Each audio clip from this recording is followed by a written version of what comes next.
Olá, alunos do terceiro semestre. Na videoaula passada, iniciei o módulo de Planejamento e Saúde e conversamos sobre o significado dele no nosso cotidiano, mas principalmente como o planejamento se faz importante no setor saúde. Mostrei a vocês, na aula, as diferenças dos dois principais modelos de planejamento, o normativo e o estratégico, e comecei a pontuar sobre os fundamentos e conceitos do planejamento estratégico situacional. Na aula presencial, além de discutirmos esses conceitos, vou mostrar a vocês que, para realizar um planejamento em saúde, precisamos inicialmente coletar dados. Nessa mesma aula presencial, mostrarei as formas de coleta de dados indiretos. Porém, os dados podem ser coletados diretamente da realidade pelos indivíduos participantes do planejamento. Neste caso, os dados são chamados de diretos.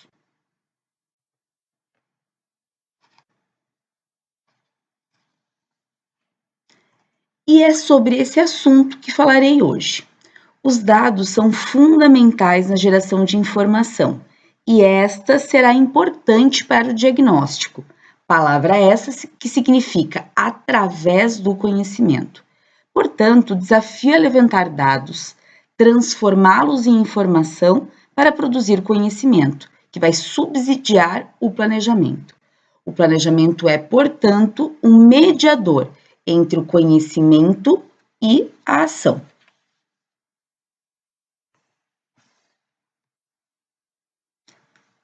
Mas o que exatamente precisamos conhecer do território onde atuamos?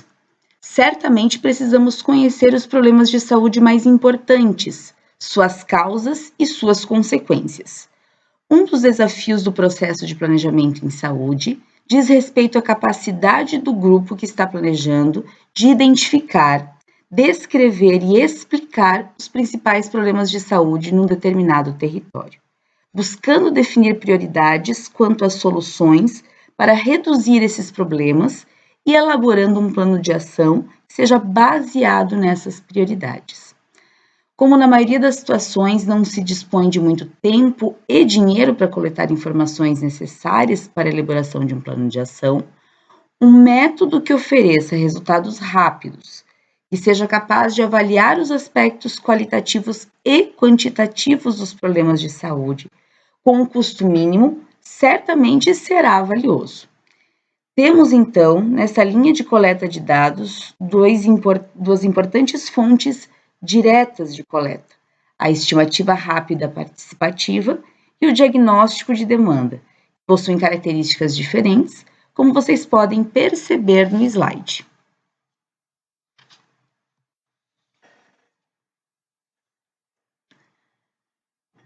Vamos nos ater à estimativa rápida participativa. Como o próprio nome já diz, é uma abordagem bastante rápida e eficiente nos custos e contribui para a participação da comunidade e facilita o trabalho intersetorial. A estimativa rápida é semelhante a essa fotografia, que nos mostra uma colina, um rio e um vale, mas não consegue mostrar a altura da colina, a profundidade do rio e a extensão do vale. Portanto, a estimativa rápida identifica quais são os problemas de uma comunidade, não definindo quantas pessoas são afetadas por esses problemas, portanto, não é um método que possibilita uma visão mais profunda dos problemas, de uma área geográfica específica ou sobre um determinado problema de saúde.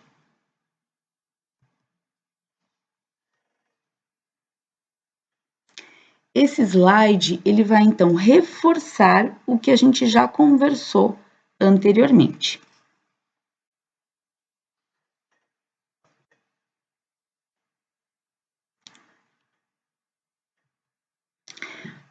Portanto, são princípios da estimativa rápida participativa: não coletar dados excessivos ou desnecessários, adaptar as investigações para que elas reflitam as condições e especificidades locais, envolver as pessoas da população tanto na definição de seus problemas quanto na identificação das possíveis soluções.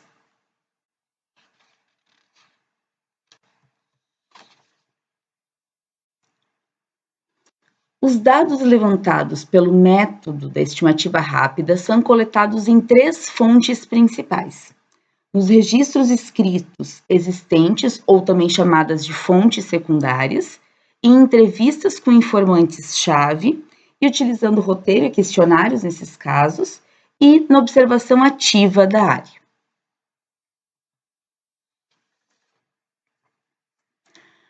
Para identificar as intervenções necessárias para melhorar a situação de saúde das pessoas que vivem em determinada área, temos os perfis de planejamento, que levam em consideração 4 níveis de análise da realidade: as necessidades, estruturas, capacidades e envolvimento da população, o ambiente físico e socioeconômico, a disponibilidade de serviços de saúde, ambientais e sociais e a política de saúde do governo.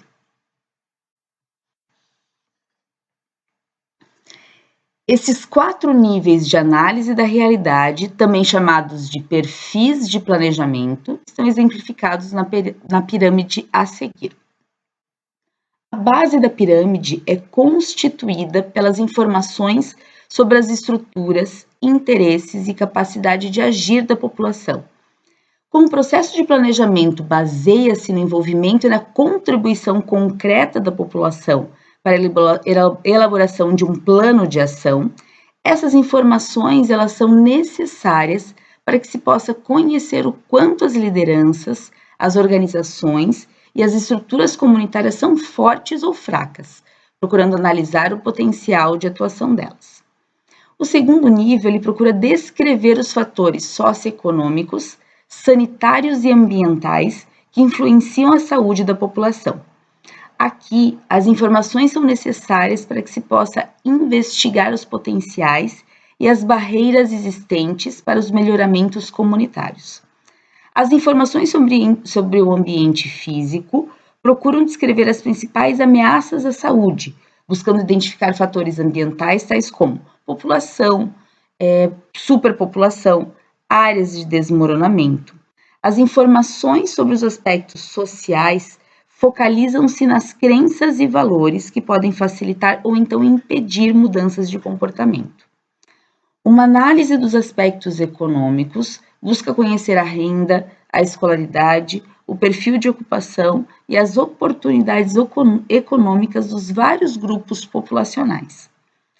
O terceiro nível, ele refere-se à obtenção de informações sobre a existência e cobertura, o acesso e qual é a aceitabilidade dos serviços de saúde, incluindo também os serviços ambientais, como abastecimento de água e coleta de lixo, e os serviços sociais, como creches e escolas. O quarto nível, ele refere-se a políticas sociais formuladas pelos níveis nacional, estadual e municipal. Informações sobre essas políticas, em particular sobre as políticas de saúde, elas podem avaliar se os governantes estão comprometidos com a atenção à saúde. Com apoio governamental forte, os melhoramentos nas condições de saúde da população podem contar com o respaldo necessário para avançar com mais rapidez e sem muitas resistências políticas. Podemos dizer que esses 4 níveis de análise de uma realidade contemplam, por um lado, o levantamento dos problemas e necessidades da comunidade e, por outro, os recursos existentes e as intervenções em curso voltadas para satisfazer essas necessidades.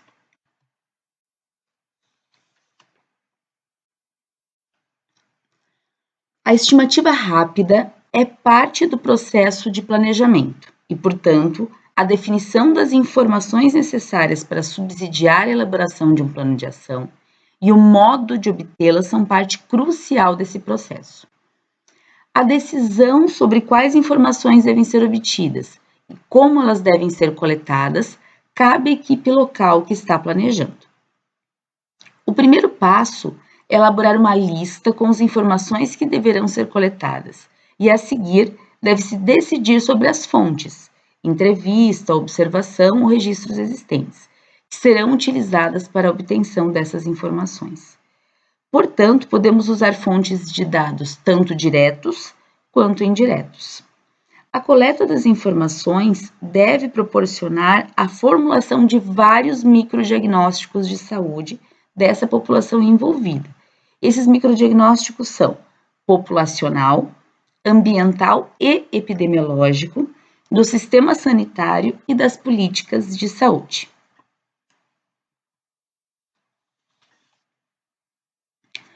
Eu vou me ater agora à explicação dos microdiagnósticos citados anteriormente. Quanto ao diagnóstico populacional, se faz importante o conhecimento da estrutura demográfica da população estudada. Tais informações podem ser encontradas em dados indiretos, como o Sistema de Informação da Atenção Básica. Por outro lado, para conseguirmos informações acerca das organizações existentes na comunidade e como acontecem suas relações, além da capacidade de ação da população, provavelmente necessitemos da coleta de dados diretos, através, por exemplo, de entrevistas com informantes-chave da comunidade.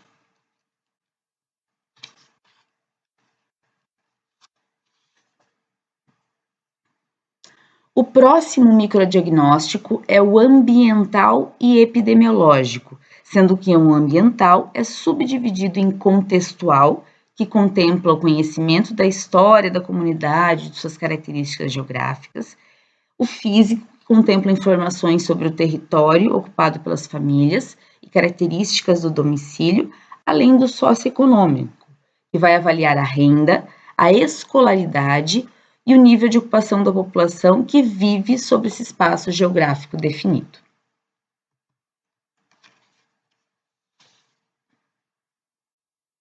Finalizando este microdiagnóstico, temos o epidemiológico, que elenca as principais causas de adoecimento e morte encontrados na população estudada. Esses dados podem ser obtidos tanto por fontes secundárias, exemplo, Sistema de Informação da Atenção Básica, como por fontes primárias. É o caso de estudos de demanda já mencionados no início da aula.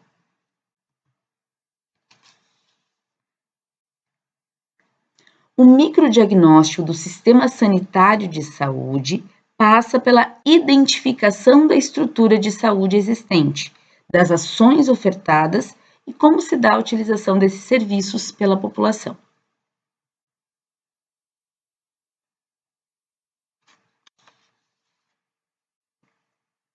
O último microdiagnóstico é referente à política de saúde praticada no território e normalmente depende de informações geradas de fontes indiretas, como o Plano Plurianual de Saúde. Os microdiagnósticos fazem relação com os perfis de planejamento, que servem para identificar as intervenções necessárias para melhorar a situação de saúde das pessoas que vivem em determinada área. Como relembrar é viver, estes são os perfis de planejamento já comentados anteriormente.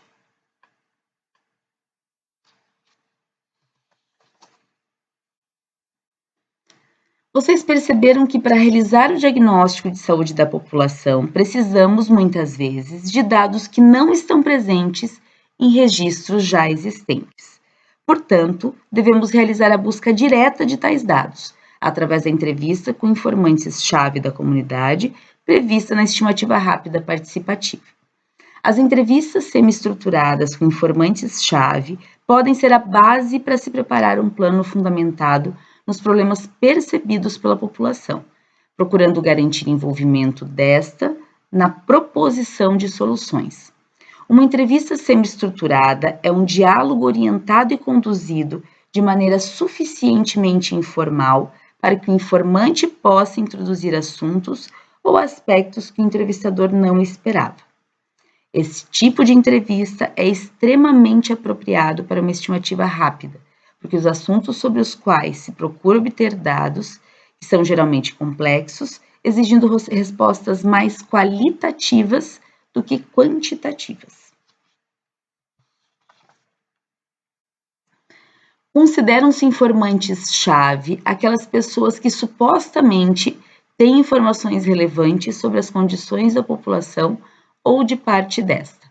Deve-se considerar as especificidades locais para definir os informantes mais importantes, que podem ser trabalhadores dos equipamentos públicos, líderes comunitários, participantes de organizações não governamentais, curandeiros, bezendeiras, parteiras.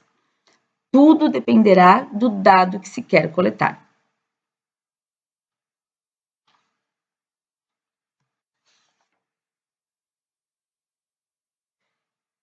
As perguntas para as entrevistas com os informantes-chave devem ser previamente preparadas.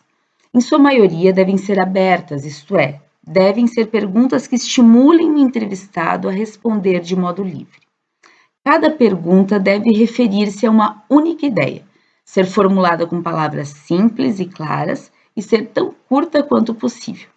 Se a pergunta for mal compreendida inicialmente, deve-se repeti-la de forma mais clara.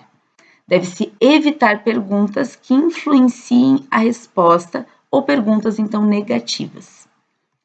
E sempre deve-se ter em mente que as questões culturais são importantes, principalmente ao se formular as perguntas, além de ter jogo de cintura para abordar assuntos mais difíceis.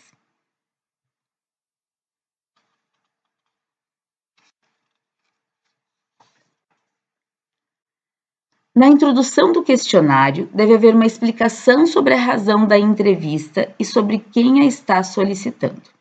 Também se deve observar alguns aspectos como ter o compromisso de que os questionários preenchidos serão tratados confidencialmente e que as declarações mencionadas no relatório final permanecerão no anonimato. Essa informação não precisa ser incluída no questionário propriamente dito, podendo ser fornecida numa folha separada. O roteiro ele deve conter dados para identificação do informante-chave. Este pode incluir nome, sexo, idade, função ou posição que ocupa na comunidade. Também deve incluir a data, a hora e a duração da entrevista, além do nome do entrevistador. Essas informações podem ser úteis no momento de análise das entrevistas.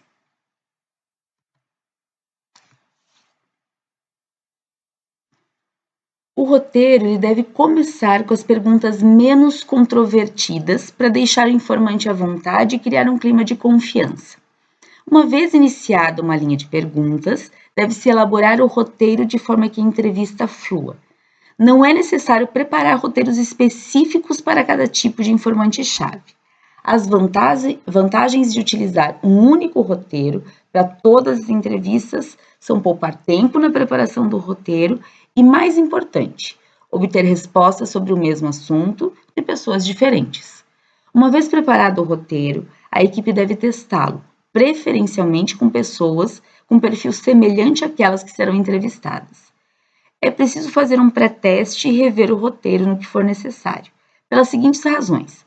Vai auxiliar na avaliação da clareza das perguntas, na avaliação do tempo para a coleta dos dados e ainda permite testar o questionário em pessoas que têm um perfil semelhante.